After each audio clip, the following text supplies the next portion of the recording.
So the paid helps because I have to tell the story, not only about what we are, where we fit into your business, but then also once you started using us, what are the other applications?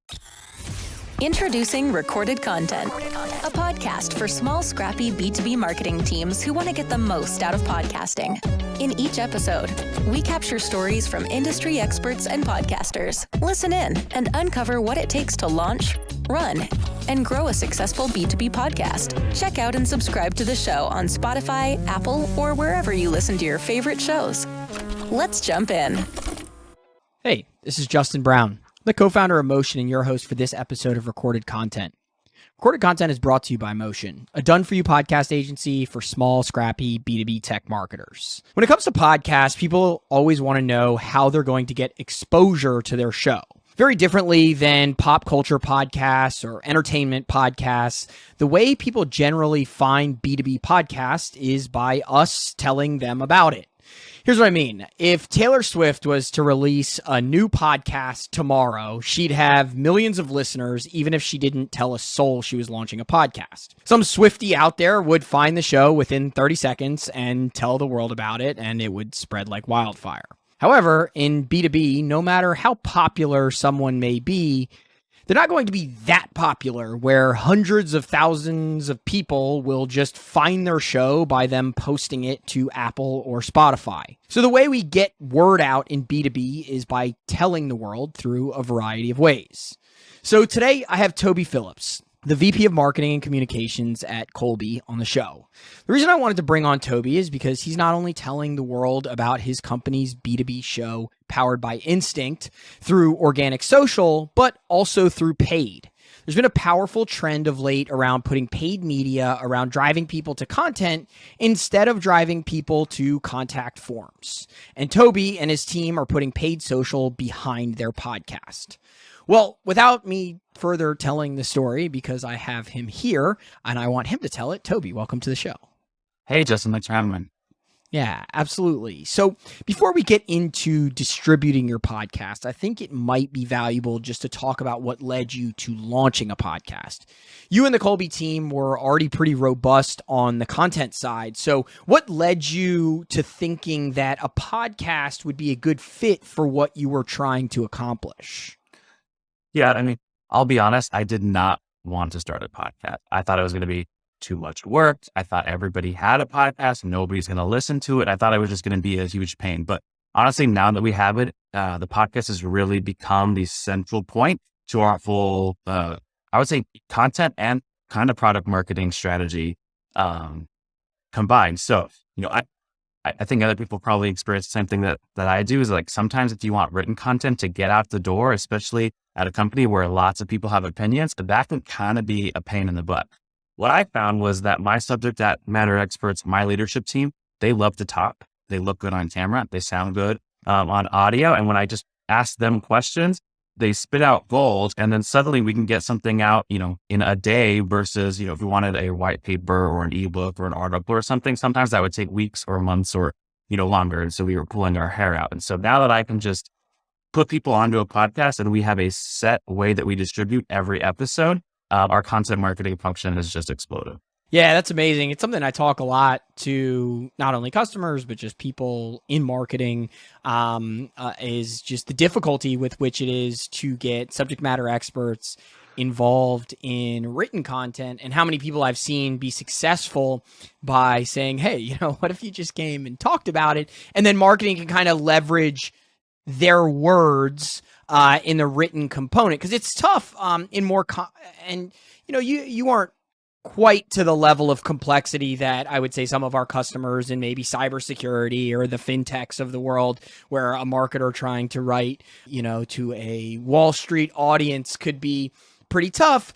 But even in technologies that may not be quite that complex, I think there is still that value of bringing in the subject matter experts and then marketing being able to use their words versus marketing just having to come up with it on their own in kind of a copywriting exercise. Is that something that you've experienced? So absolutely. what you just said that reminded me, like a lot of companies and a lot of marketers focus on what is our company voice? What is our brand voice? And there's these long documents explaining like, we use this word and we don't use that word, and here's who we are. But when you have 4 subject matter experts who served as your hosts or they serve as your guests, the company voice becomes their voice. They're hearing it directly from the experts. And I just think there's something super powerful about that. And then, you mentioned getting their voice or getting their words and then turning that into something else. That's exactly the whole strategy here, right? So I do a 40-minute episode with my CEO, and that turns into probably 2 blogs, that turns into 4 or 5 cut down videos, that turns into, a sales sort of email or a newsletter, all just using what he said, cleaning it up a little bit, sending back to him and saying like, this sounds like you, right? And he says, yeah, because, I said all those words. And so it's just the simplest system that I think we can get. That's so funny because it's something that I experience as well, which is I can never really. So for the audience, when I deliver an episode to someone, we deliver written piece to the episode, we deliver video, we deliver what we call quote cards, which are images, short clips from an episode, what have you.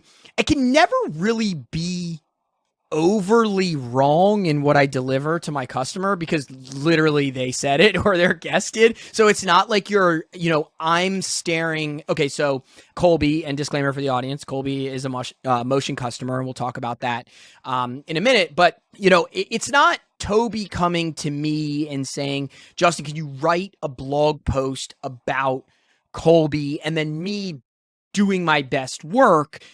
I'm actually taking words from the Kolbe team and turning them into content. So, I think a lot of times my customers are like, wow, this is really a nice piece. Like, how did you do that? I'm like, I made it look nice. And, but really it's what you said. And it sounds like you're doing some of that on the written side as well. Yeah. And that actually makes the working relationship so much easier because, we record an episode and we can send you, hey, we think these are probably some of the best pieces. So then you guys will send back what we consider the best pieces. And so there's not a ton of room for disagreement about that. We may hear it back and say, oh, you know what, that didn't actually sound as good in the clip as we thought it did live. So let's maybe pick another piece. But that makes, working together so much easier. Yeah, for sure. And that's kind of where I wanted to dovetail into. This was where I was going to have my disclaimer for the audience that, okay, so we work with Kolbe, you go and you record an episode with either your CEO or your president, usually as host, and a guest. And I'm actually going to ask you about some of that later, but I want to get into the distribution piece. So I send you over these assets. I work with your team. They get, the thumbs up, and now it's time for distribution. What happens? And I'll ask, more detailed questions as we go, but I kind of just want to see what your answer is here. So we deliver these assets. What happens next? Yeah. So you deliver the assets. I go through them and my content marketer goes through them. And then essentially every episode turns into at least one blog. Sometimes the conversations are a little bit longer or they, sort of meander and we say, hey, why don't you focus the first blog on the first half of the episode, second blog on the second half of the episode. They do that. They get, the recording scheduled to go out. We usually have a couple cut down videos from you for social, but then my team also flags, 3 or 4 others, and they will clip those as well. And so, we schedule all of that out in our content calendar. Full disclosure, we also upload, all of the assets into a Dropbox folder. We send those to our guests. We say, hey, your episode is live. Feel free to use any of these videos how you see fit. We schedule the blog into an email newsletter to our existing customers, and it all just goes out the door and we start to get feedback from it. And I do get a lot of feedback from it. Yeah, that's great. And so I want to talk a little bit about your organic channels first.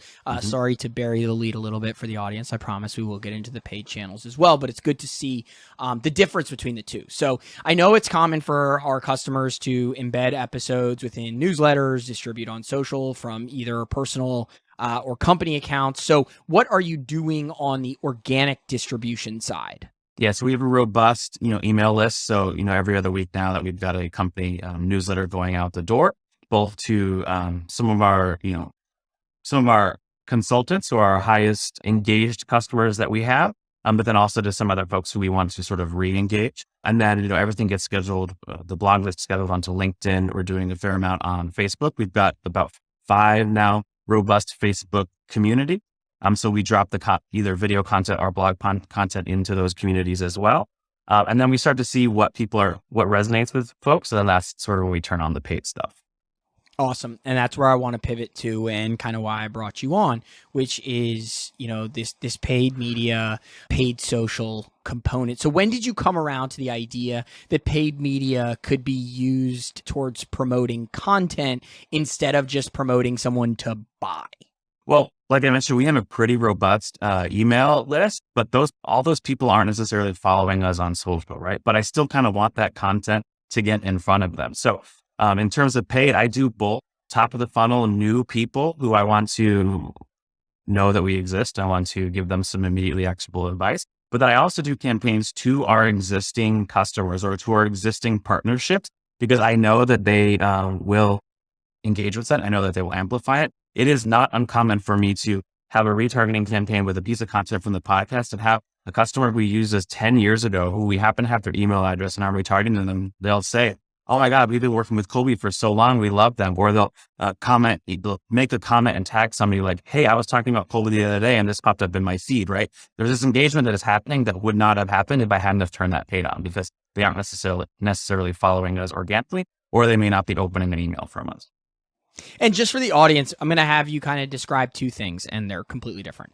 I'll explain what they are, and then I'll ask about each of them. But one, I think it would just be valuable for the audience to know a little bit about what Kolbe does in terms of, what you're putting in front of people, because that context I do believe is important. And then the second piece is going to be in terms of what you're putting in front of people, talking a little bit about what a paid campaign looks like what are you putting out there, how does it work, etc. But let's start with 30-second elevator pitch, whatever you want to say, but what the heck is Kolbe? what does Kolbe do?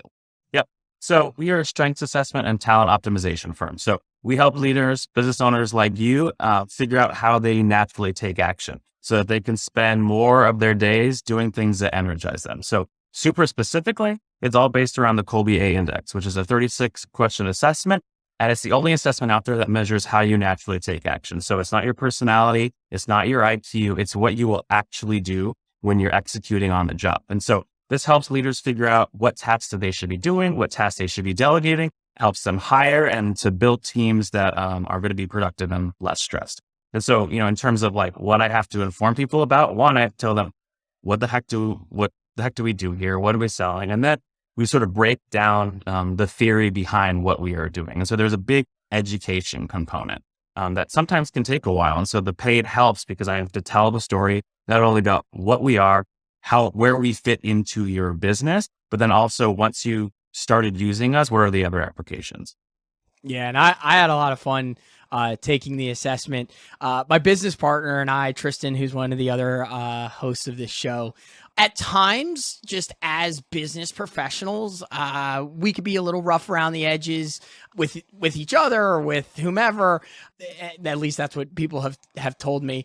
And we took the assessment and we were like, wow, this makes a lot of sense. Where I do well at certain things is where, Tristan could use help, and really did, because I know a lot of it is about building teams, and we could actually visibly see just from the two of us, because we've worked together for almost 10 years, and we are good at things that the other one struggles with, or when we saw that puzzle fit together, we were like, this makes a lot of sense. And I really enjoy personality assessments anyway. Earlier in my career, I was a recruiter. And so I've seen tons of personality assessments and different ways to evaluate teams and what have you. So I enjoyed that about when we first got to know each other, Toby. Yeah, it's sort of obvious too, seeing the roles each of you play in the organization, where, your distinctive strengths are pretty clearly obvious when you start to think about it. Yeah, it's great. So, all right. So let's talk about how you actually roll out a paid campaign. So I guess first, what are you typically using as your piece of content that you're putting out in these paid campaigns, and where are you putting them? Most often it's the video clips. So it'll be, 1 minute, maybe some of them are 90 seconds. Most often right now, I'm using LinkedIn and I'm using YouTube. And so it kind of depends on the episode. It kind of depends on the piece of information that is being provided, right? So sometimes I'm retargeting somebody and I've got a guest who says, man, Kolbe is the best thing to ever happen to us. If you're not using Kolbe, you're stupid, something to that effect. Like, I'm trying to get that into people who I think we can close right away. There are other people who I promote stuff that, my CEO or my president are explaining about the theory, why it's important, how it fits into the current marketplace. And so I put some of those to our top of funnel folks who have never really heard of us, who I think should hear about us. There are some people, we had a guest recently who was pretty well known, sort of the COO, CEO space. That I didn't even wait for the blogs to be produced or the episode to launch. I grabbed some of those clips and I was like, I know exactly who I need to get these in front of, because there's a bunch of groups on LinkedIn that you can target, or other businesses that you could target who I know this guy, right? So I quickly got the content in front of them on LinkedIn and then retargeting on Facebook. And that has been a really great campaign for me.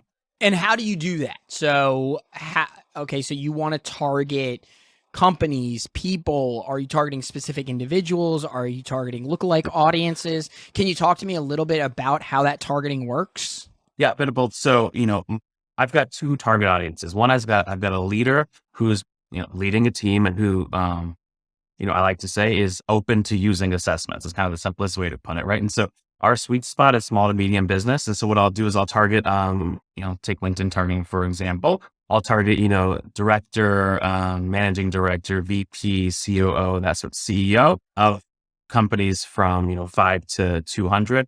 Sometimes less than 200 actually works a little bit better for me. And then I will find some of the affinity groups. So, the values is just an example. Like, there are a bunch of COO type groups out there on LinkedIn that they will let you target. And so I will throw that in there as an extra layer on top. And that one actually is working really, really well for me right now.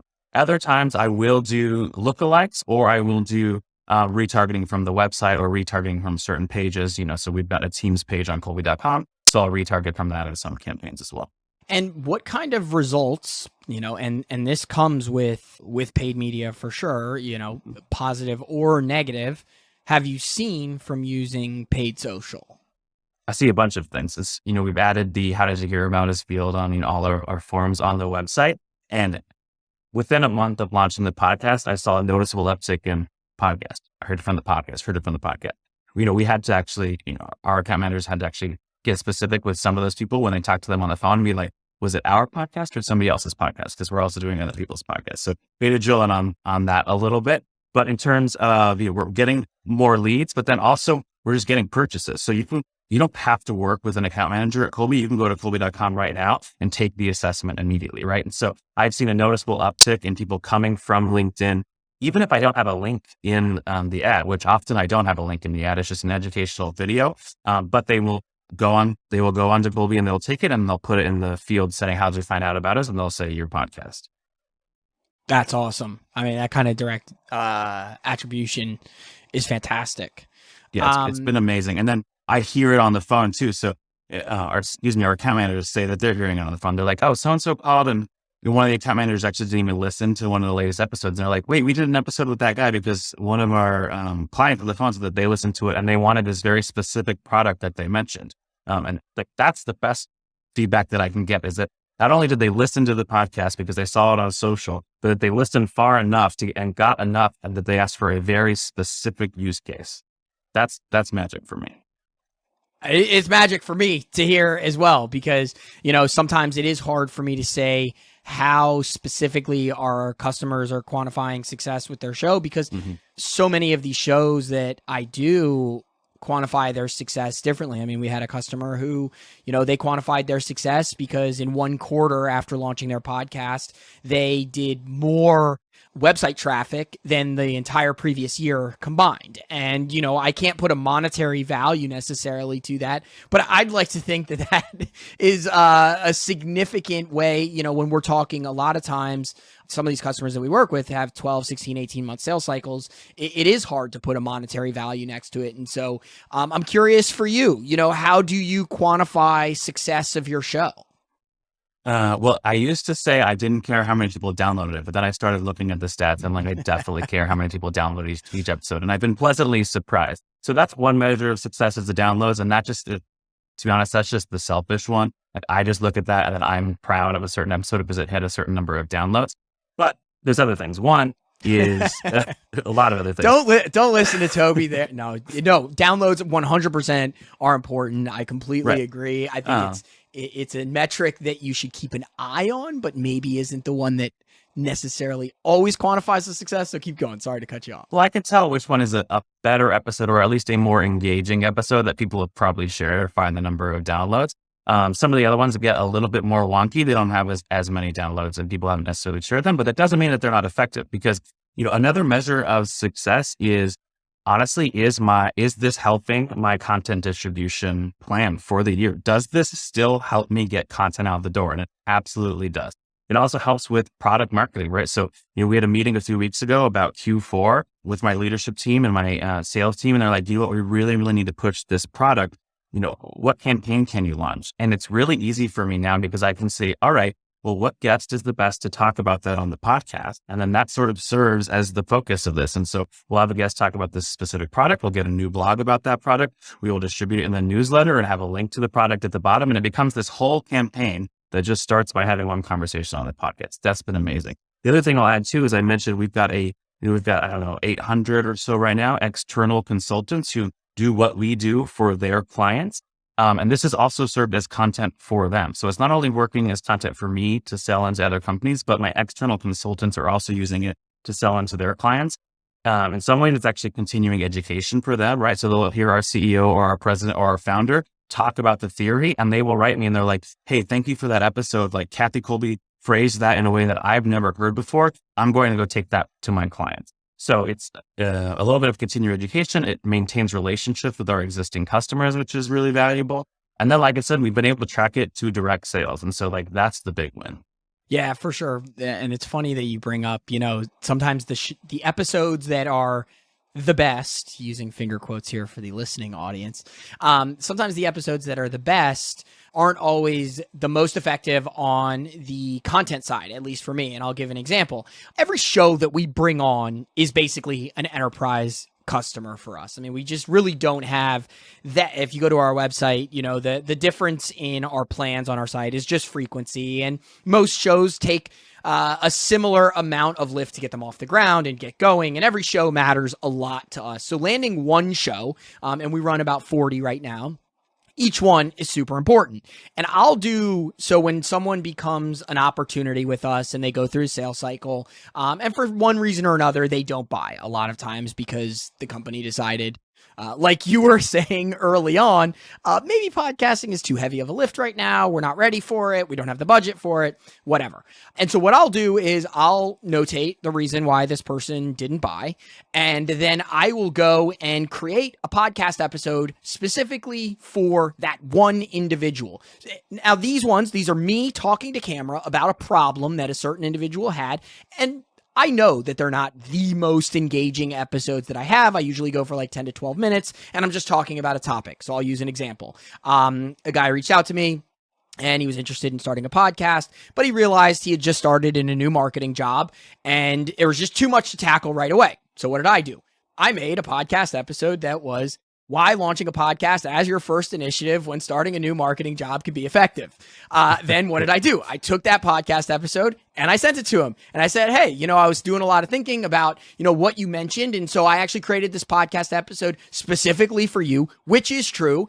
But because I have a well-defined ICP, I think that podcast episode could be effective for lots of people. So it's not just for him. It is for my audience. But that kind of episode, while not the most exciting interview when I've interviewed guys, folks like Christopher Lochhead or Gary Vee or whatever, while probably isn't going to get the most downloads, might actually be more effective for me on the content side and actually on driving people to buy from me. So I just thought that was interesting, the difference in what gets the most downloads versus what actually has more impact on your content strategy. Yeah, we've actually taken specific episodes and now that I have them and weave them into our welcome sequence. So when somebody is a brand new customer and we try to nurture them, we have now added some of the links to certain episodes saying why you should compare to Kolbe index results, for example. We have a whole episode about that. And so we've been able to use the content from the podcast to drive guests and give them better education about, where they should go next with the company. Yeah, for sure. And we do a lot of that too, just in our blog posts. If you go to pretty much any content page on Motion site, you'll see snippets from episodes within blog posts that aren't necessarily correlated to a podcast episode, but we have so much content at this point because we're a weekly show that's been going for years. We probably have a supporting video or quote card or something, or podcast episode that can correlate to pretty much any piece of content that we put out, and building that library in this world of, you see it everywhere now, how important owned media is, that we own just so much content in what we talk about. It is a great problem to have. I have one right now too, is like, there's some times I have so many videos and I'm like, I don't know what to do with all of these. Like, let's go back and see if we can embed them in an old blog post, or, sometimes I've scheduled them 2 months out on our content calendar because like they just don't fit right now, but they're great and I don't want to waste them. Now I wanted to pivot. This is just a question that I had for you, because I find it fascinating when people have to deal with executives. And you have both the CEO and the president. These are two separate people of Kolbe who serve as hosts of the show. And I know a lot of B2B marketing teams can struggle to stay consistent when working with executive leadership. So how are you able to wrangle two people who I imagine are very busy to stay consistent with this show? Well, first of all, I've got the upfront commitment for them, right? So they said when we were launching this, you have my time. Like, I will make time for this. I'm also very strategic about who I schedule when and what they are talking about. I know that they have different strengths, and I know, my president is better at talking about certain things and my CEO is better about talking about certain things. And so I will strategically schedule them based off of what the conversation is. I also have some backups, right? So I've got my head of training and my head of sales who are also great on camera. And so I actually use them for some more of what I call like the technical stuff of like, how do you actually put Kolbe into practice in your business? Where I use my CEO and my president for some of the higher level thought leadership theory-based type of content, where they don't have to do that much prep because I know it's all in their head. And so I'm kind of just asking them questions. Or they're just interviewing a guest who they have a great relationship with because they've owned that relationship for 10, 15 years, right? So it's just being strategic about who I use when and making sure that I've got that upfront commitment. Because if they weren't bought in on this thing and I had to go to my CEO's assistant and say like, hey, I need David for an hour this week, and it's like this constant struggle, I don't think it would work as well. But we actually had meetings now where he's like, hey, I haven't hosted the podcast in a couple of weeks. Like, when's my next episode, right? He really enjoys it. Was it like that up front? The reason I ask, let me qualify the question a little bit. Something I definitely see with our podcast customers is that people the idea for the podcast a lot of times will come from marketing, and the executives won't buy into the show until it gets to a point like yours is right now, where it's clearly a success for the business. And it's really, really, I call it, not that I invented this term at all, but I call it a snowball effect, right? The podcast starts small, starts rolling downhill, and then all of a sudden it gains traction and people get really excited about it. So I'm curious, from your standpoint, were they this bought in early on? Yes, and here's why. So I don't know, a year ago, maybe more than a year ago now, I started having these weekly conversations with my CEO on camera. There was no podcast structure. It was just like, hey, David, I'm going to put a camera in front of you. I'm going to ask you some questions because I need some social content. That started working so well. And I hired an outside editor to start clipping all of that up. And that became like a main focus of our content strategy. But then I realized that like, there wasn't a ton of strategy around it, right? So I would just kind of like ask him whatever came to my mind that day. And, we were kind of inconsistent on when we would post and that sort of thing. And so I said, you know what? Like, this is actually working really well. David's great on camera. The videos are getting a lot of engagement. Let's formalize this. It needs a name. It needs a host.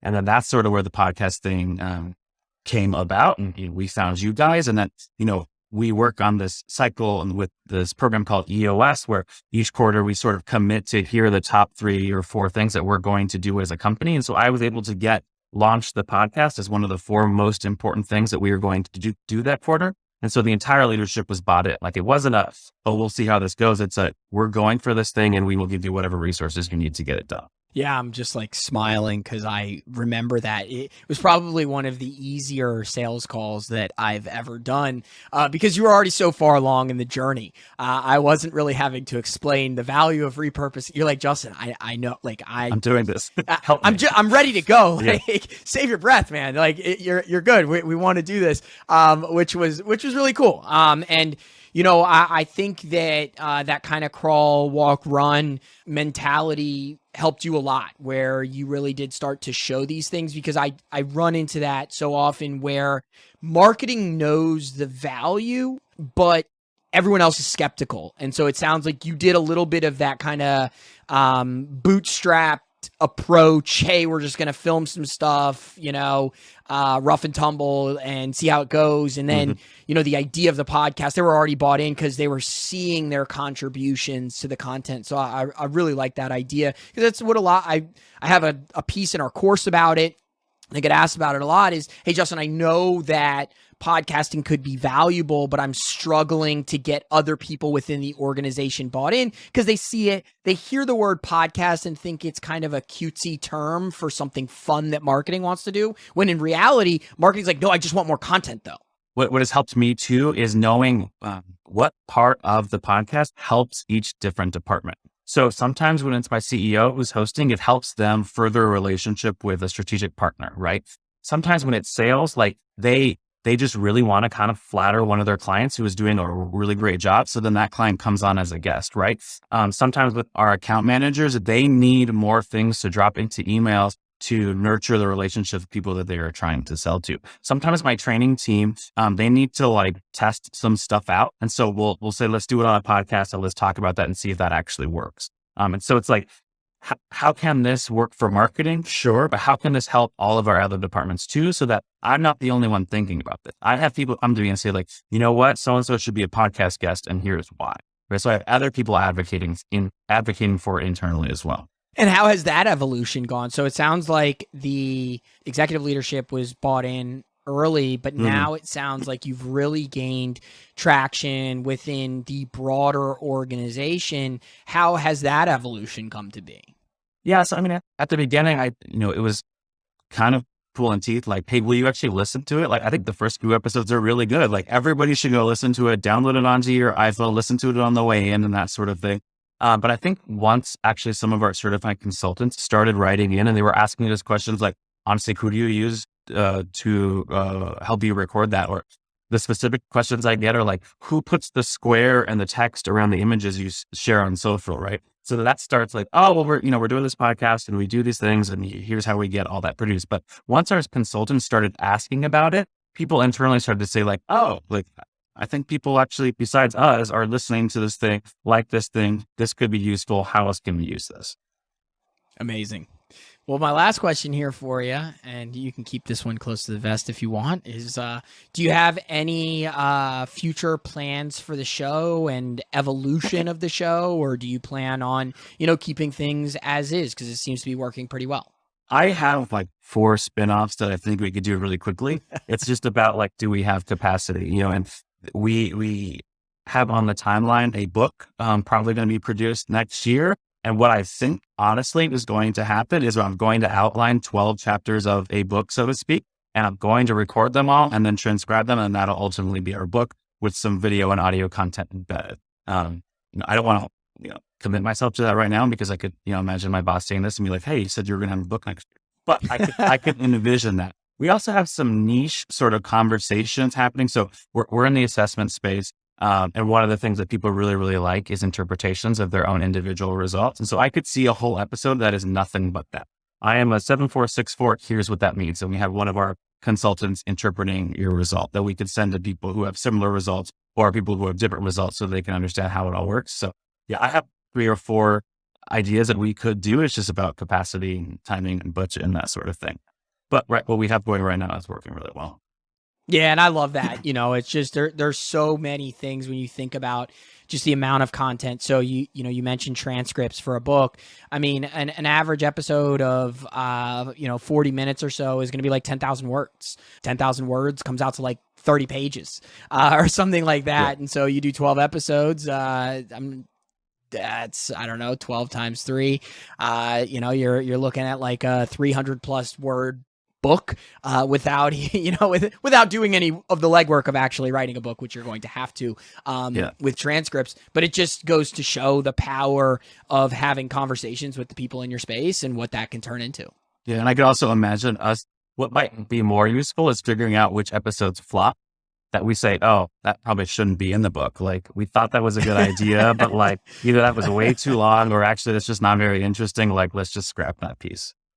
Which is another great thing, that you have the opportunity to test the content before, you ship it in a separate way, which is cool too. So yeah, exactly. I think that's a good spot to end since we're coming up on our time. Toby, where should people go to learn more about you, what you're doing at Kolbe and Powered by Instinct? Yeah, the best place to start is Kolbe.com. If you want to check out the podcast specifically, Kolbe.com/podcast will get you there to all of our new episodes. But the best place to start is to find out how you do things naturally. So go take the Kolbe Index. Awesome. Well, Toby, thanks again. I really appreciate you spending some time with me today. It was great having you on Recorded Content. Hey, thank you. Thanks for listening to Recorded Content, a show brought to you by Motion, a done-for-you podcasting agency for B2B tech marketers. We do the podcast stuff so you can focus on strategy, building brand awareness, and developing new relationships. To learn more about how you can launch and grow a podcast for your company, check out motionagency.io. Thanks for listening to Recorded Content.